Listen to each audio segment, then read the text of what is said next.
Hello दोस्तों, अहाँ सबके अपना किचन मैथिली में बहुत बहुत स्वागत अछि।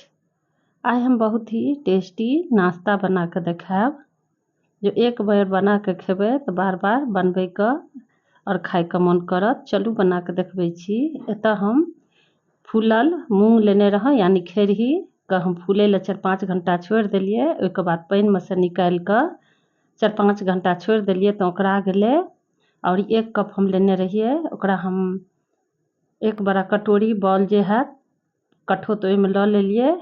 और एहिमे 1 कप हम बराबर गेहूँ आटा लऽ लेलियै और 1 कप बराबर सूजी लऽ लेलियै। ई सबके मात्रा अपना अनुसार कम या ज़्यादा राखि सकै छी। और एतऽ हम धनिया पत्ताके काटि कऽ लऽ लेलियै।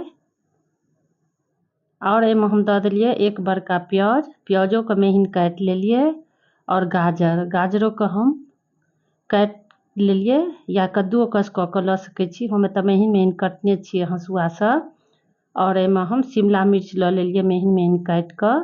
और मिरचाइ अपना तीखा अनुसार राखि सकै छी। अगर बच्चा खाइ छथि, अगर तीखा नहि पसन्द छै तऽ बिना मिरचाइयोके बच्चाके लेल बना सकै छी। और अदरक यानी आदीके हम पेस्ट लऽ लेलियै और नमक स्वाद अनुसार एहिमे मिला देबै।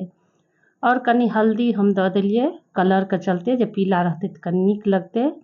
और जीरा लऽ लेलियै आधा चम्मच और अजवाइन।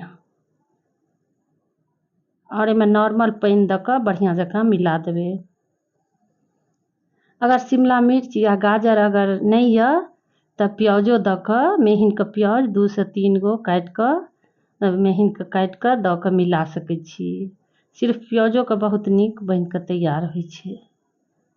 और हरी सब्जी अगर घरमे अछि तऽ ओ दऽ सकै छियै, किएक तऽ बच्चा लोग अगर जे हरी सब्जी नहीं खाइए तऽ महीनके काटि देबै, चाहे पीसियो दऽ सकै छियै।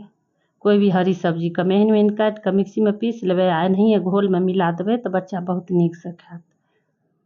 और एकरा नॉर्मल पानि दऽ कऽ एतऽ हम घोल बना कऽ तैयार कऽ लेलियै। और ई घोल अपना अनुसार पतलो बना सकै छी। हम एतऽ कनि गाढ़े रखबै। 2 से 3 मिनटमे बढ़िआँ जकाँ मिला देबै। अगर एहिमे इच्छा यऽ तऽ 2 से 3 चम्मच दहियो लऽ सकै छी। दहियोसँ बहुत नीक बनि कऽ तैयार होइ छै। हम एतऽ बिना दहीके बना रहल छी। 3 से 4 मिनट तक ढकि कऽ हम छोड़ि देलियै। और देखियौ 4 मिनटके बाद देखियौ कतेक नीक मुलायम भऽ गेलै, जैसे कि कनि सेट भऽ जाइ छै, बढ़िआँ जकाँ फूलि जाइ छै और नीक लगै छै। आब एतऽ हम गैसपर एगो छोटका लोहिया चढ़ा देलियै। ओना तावामे बड़ नीक बनै छै। जे बर्तन यऽ कोई भी बर्तनमे बना सकै छी, तावामे चाहे चौड़ा पेंदीवला कोई लोहिया कढ़ाहीमे। और घोलके हम एतऽ दऽ कऽ फैला देबै।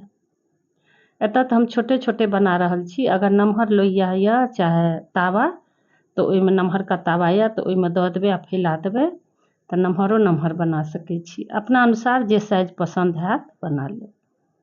और एकरा चारू ओर फैला देलियै बढ़िआँ जकाँ। एहिमे घी तेल रिफाइंड जे हैत दऽ देबै। 2 से 3 मिनट तकके लेल हम मीडियम आँचपर हम ढाँकि देलियै और ऊपरसँ कनि घी दऽ देलियै। ढकनेसँ ई होइ छै जे कनि जल्दी कनि सीझ जाइ छै आ तेज आँचपर नहि करैके छै, नहि तऽ ऊपर जलि जेतै और अन्दरमे कच्चे रहि जाइ छै। ओहि दुआरे धीमी आँचपर सेकनाइ जरूरी रहै छै। फेरो हम 2 से 3 मिनट तक ढकि देलियै आ ओहिके बाद हम एतऽ पलटि कऽ हम देखा दै छियै। देखियौ, ओना बिना हल्दियोके बना सकै छी, लेकिन हल्दी देनेसँ ई होइ छै कनि कलर आबि जाइ छै। और एकरा हम निकालि लेबै। और वीडियोके लास्ट तक देख लेब और लाइक ज़रूर करब। अगर चैनल पर पहिलुक बेर छी तऽ चैनलके सब्सक्राइब कऽ लेब और शेयरो कऽ देबै अगर इच्छा हैत तऽ। आ फेरो हम दोसर बैचके हम ढाँकि देलियै। देखियौ, फेरो एकरा 2 से 3 मिनटके बाद पलटि देलियै। फेरो हम ढाँकि देबै, फेरो 2 से 3 मिनटके बाद देख लेबै, किएक तऽ ज़्यादा देर नहीं छोड़ैके छै और ज़्यादा आँच तेजपर नहीं बनबैके छै। गैस चूल्हा चाहे लकड़ीवला चूल्हा कोई चीज़पर बना सकै छी, लेकिन आँचके कनि धीमी रहऽ देबै तऽ बहुत नीकसँ तैयार हो जाइ छै। देखियौ, एनाही कऽ कऽ हम सब बना लेबै। सबके ओना बनबै छथि, सबके बनबैके तरीका अलग होइ छै। हमें तऽ बहुत ही सिंपल और आसान तरीकासँ बना कऽ देखलहुँ। जखन मोन हैत खायके तऽ बना सकै छी गरमा गरम, या बच्चाके लंचमे चाहे नमहरके लंचमे दऽ सकै छी। ओना बच्चा लोग तऽ बहुत पसन्द करत। एहिमे सब्जी चटनी अचारके ज़रूरत नहीं पड़ै छै, लेकिन अगर इच्छा यऽ तऽ खा सकै छी। और बहुत ही टेस्टी बन कऽ तैयार होइ छै। एक बेर बना कऽ खेबै, अगर नहीं बनेने छी तऽ बना कऽ एक बेर देखियौ, बहुत ही टेस्टी बनत। एक बेर अगर बना कऽ खेबै तऽ बार बार बनबैके खायके मोन करत। देखियौ और कते नीक लगै छै, और हेल्दी भी छै, किएक तऽ हरी सब्जी छै, मूँग छै, हेल्दी छै तऽ और फायदा भी करतै। और फेरो मिलब अगिला वीडियोमे। थैंक यू, धन्यवाद।